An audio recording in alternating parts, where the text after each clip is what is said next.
As many of you are aware, I've been on paternity leave during July, and I've come back to work with a particularly profound reflection, I believe, in my heart. Something I've been thinking and pondering about. I want to share it with you this morning. And it's this, that 5,000 is a really big number. Now you can see why it's taken me a month to come to that conclusion. And you can see perhaps how children make your brain work a bit slower. But I think it's true. 5,000 is a really big number. After all, £5,000 is a nicely big amount of money. I wouldn't say no to £5,000. 5,000 years, well, it's an incredibly long amount of time. And 5,000 hungry mouths to feed is a really big mass catering challenge on MasterChef. Of course, it's all relative these days. £5,000 actually won't get you very far if you want to buy like a house or something like that. 5,000 years won't make a scratch on the 4.5 billion years the Earth has been around. And if you stick 5,000 people in the Stadium of Light, they will seem an awfully lot smaller. Of course, any way you look at it, 5,000 still is a really large catering challenge. 5,000 mouths to feed is a lot. And when we think about the feeding of the 5,000, which is our reading today, Matthew actually tells us that there were more than 5,000 people there. He tells us that was just the men. There were the women and the children there as well. So we're talking 5,000 plus. That is a lot of people who are hungry. So let's cut to the heart of the matter, shall we? Can we really believe this? Is it really believable? Can we seriously believe in this day and age that more than 5,000 people were fed with 5 loaves and 2 fish?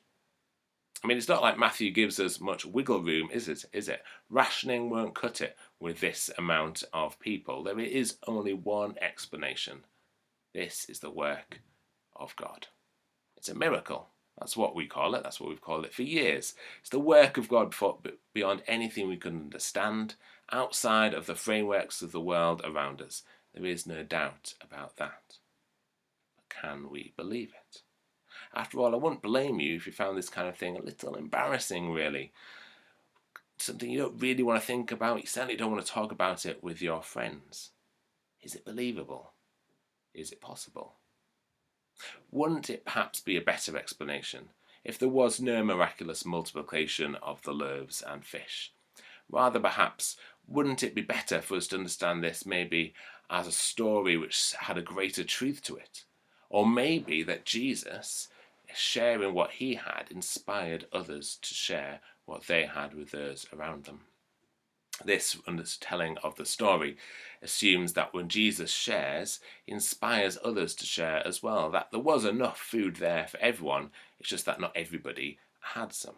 When the crowd saw that Jesus sharing it, they realised that if they shared what they had, everybody would have enough, more than enough, in fact. Is this a better reading, do you think? It's certainly a more pleasant story, I think. It's much more acceptable. It's much less embarrassing.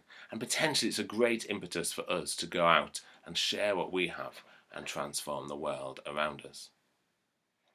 Except the problem is I just don't think that this telling of the story really cuts the mustard.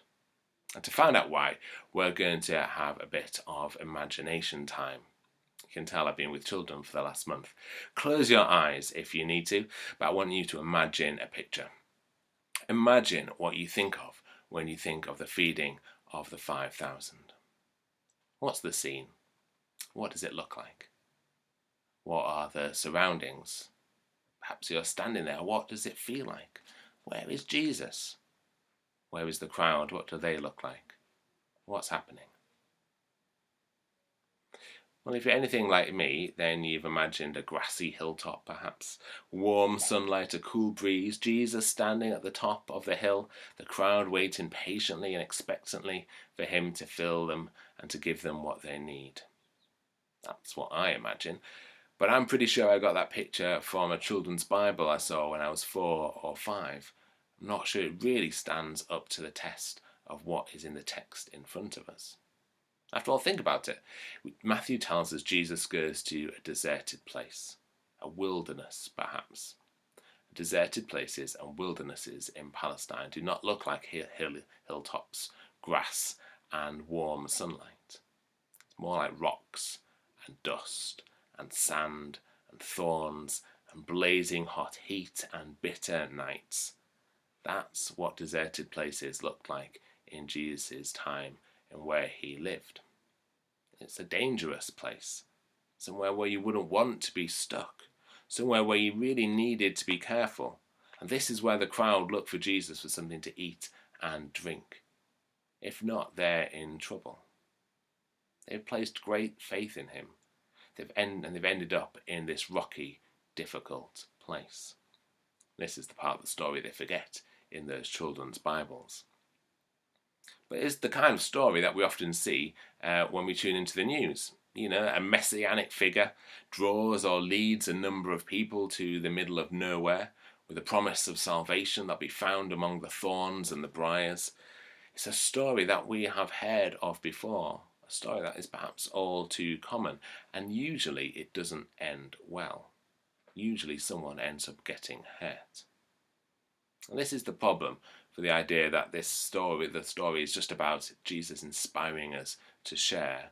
It's all very well when you're a grassy hilltop, absolutely fine to share your sandwiches with the people next to you, but the world is so often not like that. So often the world is rocky, it is dangerous, it is treacherous. So often we're teetering at the edge, wondering if we're going to get through. If that's not your experience, well, amazing. But I'm pretty sure that you'll be in the minority if that's the case. Of course, there is so much good amongst the hardship as well. After all, we have these loaves and these fish, and someone has offered to share them. That is an amazing thing in this place, to offer what you have and to share it with others. But the simple matter of fact is that there is not enough to go around. The world is rocky, and so often we find ourselves in a difficult place. And the idea that Jesus just comes along to show us how to share and to be nice to each other simply is not good enough in that place. It doesn't do justice to our situation. It doesn't do justice to the world that we find ourselves in. It doesn't do justice to the men and women who are coming back from furlough and wondering if they're going to have a job to return to. It doesn't do justice to sons and daughters who have had to lose a loved one recently, lose a parent, and haven't been able to say goodbye to them properly. It doesn't do justice to children whose future is blighted by neglect and abuse. It doesn't do justice to those who are seeking to eke out a meagre livelihood in a climate which is changing fast. It doesn't do justice to those who are imprisoned for standing up for what is right and true. It doesn't do justice to those who live in fear because of the colour of their skin or the culture or where they're from. There simply is not enough goodness in our hearts to go around. We need more. We need more goodness in our hearts. And what we have is just simply not enough, because we need God. This is the key to the reading of the feeding of the 5,000. Because so often we speak of Jesus performing miracles, don't we? Jesus performs this miracle or that miracle, but that is not the case. Certainly not the case here. Because what does Jesus do? He takes these loaves and these fish, he gives thanks for them, and then he offers them to others. It is God who feeds the 5,000 plus people, no one else. This is God giving people what they need outside of what they had themselves. This is God's doing, and it's part of what he's doing through the whole of Jesus' ministry, part of what he promised to do long ago, what he's still doing, and what he will continue to do, and one day will bring to completion. That is setting the world right. The point is that the problems of this world are greater than everyone just not sharing what they have. And Jesus didn't just come to show us how to be nice to each other. Jesus came so that God's kingdom might come on earth as it is in heaven, so that his rule could be extended over all that there is, so that everything could be made subject to Jesus. In other words, Jesus doesn't just come to set us an example, although of course he does, and his example is one that we as Christians are called to follow, but it's because of who he is and what he does, God's kingdom comes and the world is being remade. See, that's what the miracles in the Gospels are all about. They're signs and they're pointers. Pointers to what God is doing, signs of his kingdom. They're like chinks of light through which we can see God's future, through which we can know something of God's future for the world and for ourselves. That's why they seem so extraordinary. That's why they're beyond anything we could explain or imagine. They are glimpses into God's future, into our future, to the future of all the world. And in that future, the rules are being rewritten. No longer do men and women go into the desert with the promise of salvation and come back hungry. Instead, they have something of God's future in their hearts and full stomachs. No longer will there not be enough to go around. No longer will some be well fed and others be on starvation rations, for everyone will have enough. No longer will we find ourselves tumbling over rocks, but we will find ourselves on that grassy hilltop, under a warm sun and a light breeze on our face. That is God's future. That's what the stories of the miraculous are just a taster of. This is the promise of God's kingdom. Some of this we can know now. Some of this we can grab hold of now and know in our lives and in our church and in our community, because God's kingdom is among us. We are a part of it now.